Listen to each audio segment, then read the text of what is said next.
There seems to be one thing humans tend to have in common, and that's sometimes we like to see other people suffer. Whether that's through something like Fear Factor, or pranks on the internet, or people getting hurt, it tends to be that some people get a lot of entertainment out of seeing people suffer.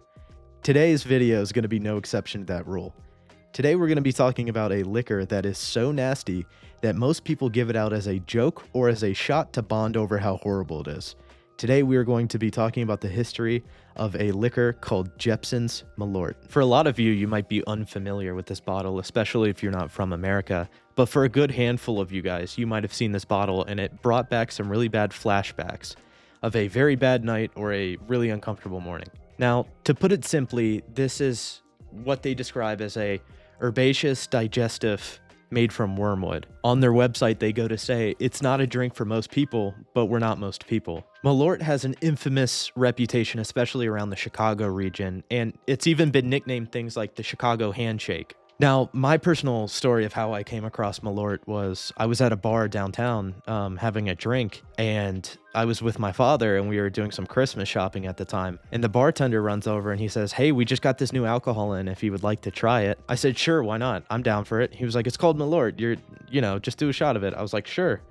And my dad has lived in Chicago for a long time, and he knew exactly what was going on. So he kind of has a smile on his face. And I do a shot, and I'm like, "Wow, that is aggressively bitter." And the thing that stuck with me is the aftertaste. It's really it has an aftertaste to it that you just can't get out of your mouth. No matter how much stuff you eat or drink afterwards, it seems to just linger in your mouth for as long, like very uncomfortably for a long time. Now, it's this taste that made Malört a rite of passage, if you will, in the Chicago region, as people wanted other people to try just how horrible it was, and to see the look of regret on their face after they drank it. You might be thinking to yourself, how did somebody create something that horrible? And how did it become popular in the first place? So that's what I'm going to be going over here when we get into its history. Now, in the mid-1880s, there was a Swedish immigrant that moved to Chicago named Carl Jeppson. He immigrated from Ystad, Sweden, to Chicago's Swedish area near the intersection of Clybourne Avenue and Division Street. 40 years after this, in 1920s, is when Prohibition began, and this is when Carl Jeppson first initially started producing his medicinal drink. It was a traditional Swedish style of bitters, and he sold it as a product that would rid people of stomach worms and parasites of the body, and he did this to skirt federal regulation.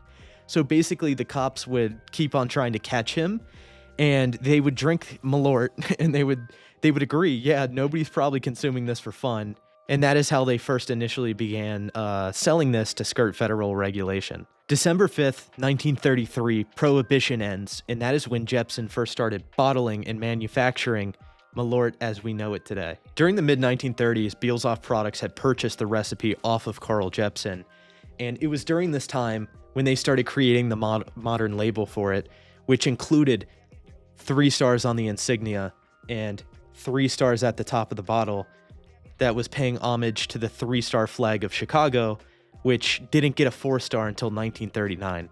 So they still have included the original star design to pay homage to the time in which it was created.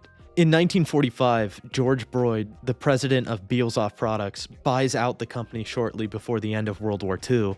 Jeppson's Swedish Bronvin, I'm so sorry, Swedish people, that was butchered horrendously, I know, is now sold in a glass bottle with a stem of wormwood. In 1986, the distillery that was producing Malört in Chicago had shut down, to which it began being distilled in Kentucky for 2 years, until it was later moved to Florida.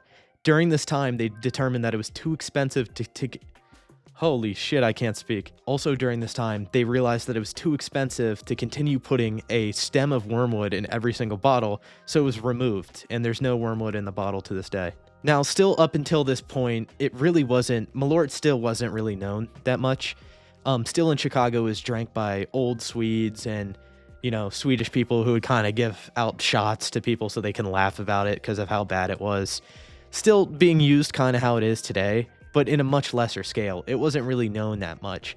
It wasn't until a guy named Sam Meckling begins promoting Jeppson's Malört using comedic Twitter and Facebook posts that the social interaction starts driving Malört from a lesser-known liquor to a very popular Chicago icon. Once Malört became popular and became a Chicago icon, Sam, who kind of thrusted it into the mainstream, decided he was going to start capitalizing on Malort through stuff like unlicensed t-shirts, which really upset Patricia, the current head of Malort, and she was trying to sue him.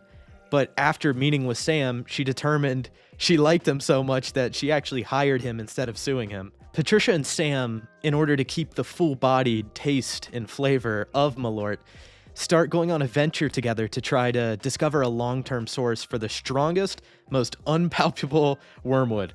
Their words, not mine. And driven by Sam's guerrilla marketing campaigns, Malort sales rapidly rise to new heights, and we have Malort as we know it today. To the delight of many Chicagoans, in 2019, Malort Distillery was moved back to Chicago where it should have belonged, and the rest is history. Jeppson's has also released a barrel-aged version of Malort, and it is aged in whiskey and rum barrels and has notes of bourbon, toasted corn, cherry, candied ginger, and oak. And that concludes the story of Jeppson's Malort, an interesting tale of an alcohol which was supposed to fool police officers into thinking that it wasn't actually consumable by normal people just looking for a buzz. So ladies and gentlemen, I think there's only one thing left to do in this video.